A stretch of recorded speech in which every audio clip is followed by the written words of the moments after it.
Hi friends, welcome to my channel Sri Fashion and Beauty. இன்னைக்கு நம்ம வந்துட்டு blouse cutting பற்றியெல்லாம் எதுவும் பார்க்க போகிறது இல்லைங்க. நான் வந்து லாஸ்ட்டாக கல்யாணத்துக்கு வந்துட்டு நிறைய பேட்ச் ஒர்க்கு அப்புறம் வந்து ஆரி ஒர்க் எல்லாமே பண்ணியிருந்தோம். சரி பண்ணுற வீடியோ தான் எடுக்கல, டிசைன் பண்ணி முடிச்சு ஸ்டிச் பண்ணியிருப்போம்ல, அதை மட்டும் வந்து ஒரு வீடியோ எடுத்துடலாம் நம்ம என்ன பண்ணியிருக்கோம் அப்படின்னு சொல்லிட்டு அப்படின்னு நினச்சிட்டு இருந்தேன். அப்புறம் பார்த்தா திடீர்னு வந்து அவங்க வந்து வாங்கிட்டு போகிறதுக்கு சரி இப்போ லாக்டவுனுங்கிறதுனால நான் மறுபடியும் வாங்கிக்கிறேங்க, நெக்ஸ்ட் வீக் இது வாங்கிக்கிறேன்னு சொல்லியிருந்தாங்க. அப்புறம் பார்த்தா திடீர்னு காலையில் கால் பண்ணி இல்லைங்க நான் இன்றைக்கி வந்து வாங்கிக்கிறேன் அப்படின்னு சொல்லிட்டு வந்து வாங்கிட்டு போயிட்டாங்க. ஸோ போச்சா, ஐயோ என்னடா வீடியோ எடுக்கலான்னு நினச்சோம், இப்போ அதுவும் போச்சா அப்படின்னு சொல்லிட்டு அட்லீஸ்ட் அதுக்குள்ளார இருக்கிறதையாவது ஒரு வீடியோ எடுக்கலாம் அப்படின்னு சொல்லிட்டு சரி, ஏன்னா நம்ம எப்படி டிசைன் பண்ணியிருக்கோம், நம்மளோட ஒர்க் எப்படி இருக்குது அப்படின்னு சொல்லிட்டு உங்களுக்கு காட்டலாம். அது மட்டும் இல்லாமல் நீங்கள் வந்து இப்போ ஆரி ஒர்க் கற்றுட்டு இருக்கீங்க அப்படின்னா உங்களுக்கு ரொம்ப சிம்பிளாலாம் எப்படி ஒர்க் பண்ணலாம் அப்படின்னு சொல்லிட்டு ஒரு ஐடியா கிடைக்கும் இல்லைங்களா. ஸோ அதுக்காக தான் வந்துட்டு இன்றைக்கி இந்த வீடியோ எடுக்கலாம் அப்படின்னு சொல்லிட்டு. ஓகேங்க, இன்றைக்கி வந்து என்னென்ன டிசைன்ஸ் எல்லாம் நாங்கள் ஸ்டிச் பண்ணியிருக்கோம் அப்படின்னு சொல்லிட்டு பார்த்துடலாங்களா. சரி வாங்க வீடியோக்குள்ளார போகலாம்.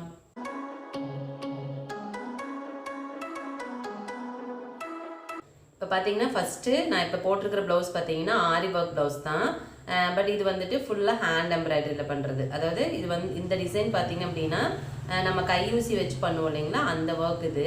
இது வந்து ஃப்ரெஞ்ச் நாட் அப்படின்னு சொல்லுவோம். ஸோ அந்த மாதிரி தான் பண்ணியிருக்கு. இது வந்து கொஞ்சம் ஏஜாக இருக்கிறவங்க மீன்ஸ் பொண்ணோட அம்மாவுக்குங்க இந்த ப்ளவுஸு. ஸோ அவங்க வந்து ரொம்ப ஆசைப்பட்டு கேட்டாங்க, எனக்கு வந்து இந்த மாதிரி ஒர்க் வச்சு போடணுன்னு ஆசை. ஸோ எனக்கு ரொம்ப சிம்பிளாகவும் இருக்கணும், இந்த ஸ்டோனு பாசியெல்லாம் அதிகம் எனக்கு இருக்கக்கூடாது அப்படின்னு சொல்லியிருந்தாங்க. ஸோ அவங்களுக்கு வந்துட்டு இந்த டிசைன் காட்டினே சரி இந்த மாதிரி பண்ணிக்கோங்கம்மா, உங்களுக்கு வந்து அதிகம் ஸ்டோனே சுத்தமாக வராது, பீடு வந்துட்டு அங்கங்கே தான் வரும், ஸோ அது ஒன்றும் உங்களுக்கு அசிங்கமாக தெரியாது, இந்த மாதிரி பண்ணிக்கோங்க அப்படின்னு. சரி ஓகே இதுவே பண்ணிடுங்க அப்படின்ட்டு இருந்தாங்க. ஸோ அதனால் அவங்களுக்கு தான் பண்ணியிருக்கு. நான் என்ன பண்ணியிருக்கேன் அப்படிங்கிறது சொல்லிடுறேன். இது ரொம்ப ரொம்ப சிம்பிளான ஒர்க் தான். இது வந்து ஆரி ஒர்க் கற்றுட்டு இருக்கிறவங்க தாராளமாக இதை போடலாம். இதில் ரெண்டு ஸ்டிச்சஸ் தான் நம்ம வந்து யூஸ் பண்ணியிருப்போம். ஸோ அதனால் ரொம்ப ஈஸியாகவும் இருக்கும் போட்டுக்கிறதுக்கு. ஃபஸ்ட்டு பார்த்தீங்கன்னா நாங்கள் எப்போவுமே இந்த ஓரத்தில் இந்த தெப்பம் இல்லைங்களா, அந்த இடத்துல 4 லைன் வந்துட்டு ஜரி லைன் கொடுத்துருவோம். அது வந்து பீட் ஒர்க் பண்ணாலும் சரி பண்ணலைனாலும் சரி, ஏன்னா ஸ்டிச் பண்ணுறதுக்கு ரொம்ப ஈஸியாக இருக்கும். இப்போ சிலரெல்லாம் பார்த்தீங்கன்னா வந்து ஒரு லைன் போட்டு கொடுத்தவங்களும் இருக்காங்க. இப்போ நாங்களே வந்து ஸ்டிச் பண்ணுறேன்னா வெளியில் ஆரி ஒர்க் பண்ணி கொடுக்குறவங்களும் இருக்காங்க. ஸோ அப்படியெல்லாம் வாங்கிட்டு வந்தாங்க அப்படின்னா ஒரு லைன் ஜரி இல்லாட்டி அதிகபட்சம் 2 லைன் தான் ஜரி போட்டிருப்பாங்க. ஆனால் அது ஒட்டி பார்த்தீங்கன்னா பீடாக பண்ணியிருப்பாங்க.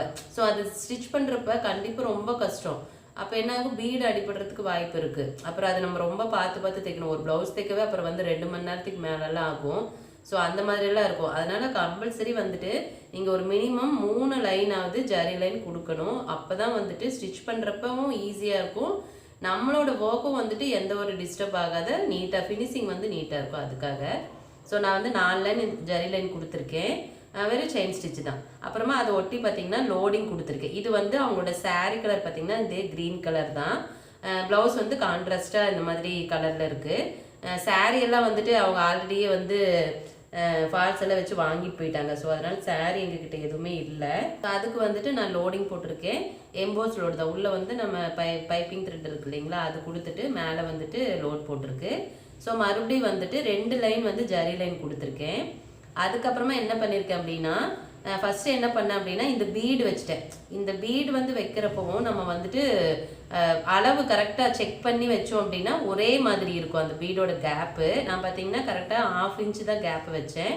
ஸோ எல்லா பீடும் பார்த்தீங்கன்னா ஈக்குவல் கேப்பில் தான் இருக்கும். எதுவுமே அந்த அளவு வந்து முன்ன பின்ன இருக்காது, பீடு தள்ளி போகிறதோ அந்த மாதிரிலாம் இருக்காது. ஸோ அந்த மாதிரி வச்சிங்கன்னா ரொம்ப நீட்டாக இருக்கும். ஸோ பீடு ஃபஸ்ட்டு ஸ்டிச் பண்ணிவிட்டு அதுக்கப்புறமா வந்துட்டு ஃப்ரெஞ்ச் நாட் போட்டிருக்கேன். பாருங்கள் நல்லா வந்து அந்த க்ரீன் கலர் த்ரெட் இருக்குது இல்லைங்களா சாரீ கலரில், ஸோ அந்த கலரில் வந்துட்டு அந்த பீடை சுற்றியும் ஃப்ரெஞ்ச் நாட் போட்டிருக்கு. அதுக்கப்புறமா வந்துட்டு அந்த ஃப்ரெஞ்ச் நாட்டை வந்துட்டு சரி அப்படியே விட்டுறலான்னு பார்த்தேன். அந்த டிசைனில் இவ்வளோ தான் இருந்துச்சு. அப்புறம் சரி ரொம்ப மொட்டையாக தெரிஞ்ச மாதிரி இருந்துச்சுன்னு சொல்லிட்டு அப்புறம் கொஞ்சம் அந்த பெண்டு வர மாதிரி அப்படியே வளைவாக போடுவோம் இல்லைங்களா, ஸோ அந்த மாதிரி அந்த ஃப்ரெஞ்ச் நாட்டை ஒட்டியே ஃபுல்லாக வந்துட்டு நான் செயின் ஸ்டிச் கொடுத்துருக்கேன். அது வந்து ஜரி த்ரெட்டில், சரி ஜரியில் கொடுத்தது நல்லா கான்ட்ராஸ்ட்டாக தெரியும் அப்படின்ட்டு அந்த மாதிரி கொடுத்துருக்கேன். அப்புறம் கடைசியாக என்ன பண்ணியிருக்கேன் அப்படின்னா இந்த 2 பீடுக்கும் இடையில செல்ஃப் கலரில் இந்த பிங்க் கலர் இருக்கு இல்லைங்களா, அது வந்து கொஞ்சம் லைட் ஷேடு வேறையாக இருந்துச்சு. சரி அது போட்டோன்னா கொஞ்சம் நல்லா டிஃப்ரெண்ட்டாக தெரியும் அப்படின்னு சொல்லிட்டு அதே கலரில் வந்துட்டு ஃப்ரெஞ்ச் நாட் ஒவ்வொன்று அந்தந்த 2 பீடுக்கும் கேப்பில் ஒவ்வொன்று போட்டிருக்கேன். போட்டுட்டு திரும்ப வந்துட்டு செயின் ஸ்டிச்சில் அதை சுற்றியும் வந்துட்டு அப்படியே கொண்டுட்டு போகிற மாதிரி, அதாவது அதுக்கு அவுட்லைன் கொடுக்குற மாதிரி பார்த்தா ஃபுல்லாக வந்துட்டு செயின் ஸ்டிச் கொடுத்து அவுட்லைன் கொடுத்துருக்கேன். அதுக்கப்புறம் பாடியில் வந்து சும்மா அங்கங்கே ரொம்ப மைல்டாக, ஏன்னா அவங்க வந்து சொல்கிறப்பவே இந்த மாதிரிலாம் வேணானாங்க. சரி ரொம்ப பாடியில் ப்ளைனாக இருக்கக்கூடாது அப்படிங்கிறதுனால ஒரே ஒரு லைன் மட்டும் புட்டா கொடுத்துருக்கேன். அது வந்து நெக்கில் என்ன கொடுத்துருக்கோமோ சேம் அதே தான் கொடுத்துருக்கேன், வேறு ஒன்றுமே இல்லை.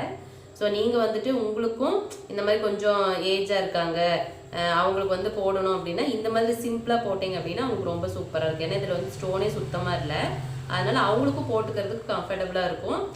டிசைனும் பார்த்தீங்கன்னா சிம்பிளாக இருந்தாலும் ரொம்ப க்யூட்டாக இருக்கும்.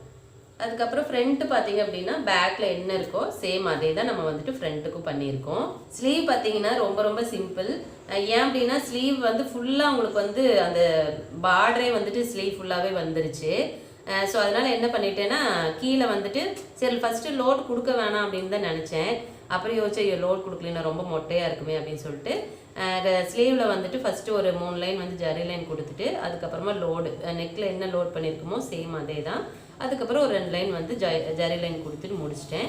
அதுக்கப்புறம் ஸ்லீவில் பார்த்தீங்கன்னா அங்கங்கே டாட் மாதிரி வச்சு அந்த ஃப்ளவரே தான், அதாவது பீட் வச்சு அதை சுற்றி வந்து ஃப்ரெஞ்ச் நாட் வச்சுருக்கேன். அது வந்து குட்டியாக ஒரு ஃப்ளவர் மாதிரியான ஒரு எஃபெக்ட் கொடுக்கும். அவ்வளோதான். பார்த்தீங்கன்னா ஸ்லீவ் ஃபுல்லாகவே அங்கங்கே வர மாதிரி கொடுத்துருக்கு. சரி ஓகேங்க, இன்றைக்கி வந்துட்டு இந்த வீடியோவில் இந்த ஒரு ப்ளவுஸ் தான் நான் வந்துட்டு உங்களுக்கு காட்டுறேன். மீதி ப்ளவுஸ் எல்லாம் நான் வந்து பிக்சராக உங்களுக்கு வந்து ஆட் பண்ணிடுறேன். ஓகேங்களா? ஓகே, கண்டிப்பாக இந்த வீடியோ வந்துட்டு பிகினராக இருக்கிறவங்களுக்கு இல்லை ஆல்ரெடி ஒர்க் பண்ணிட்டு இருக்கிறவங்களுக்கு ஒரு ஐடியா கிடைச்சிருக்கும்னு நினைக்கிறேன். ஓகேங்க, இந்த வீடியோ உங்களுக்கு பிடிச்சிருந்துச்சுன்னா வீடியோ லைக் பண்ணுங்கள், உங்கள் ஃப்ரெண்ட்ஸ்க்கெல்லாம் ஷேர் பண்ணுங்கள். உங்களோட கமெண்ட்ஸ் எதுவாக இருந்தாலும் கமெண்ட் பாக்ஸில் தெரிவிங்க. ஓகே ஃப்ரெண்ட்ஸ், இன்றைக்கி வீடியோக்கு அவ்வளோதான். அடுத்த வீடியோவில் உங்களை மீட் பண்ணுறேன். பாய், தேங்க்யூ.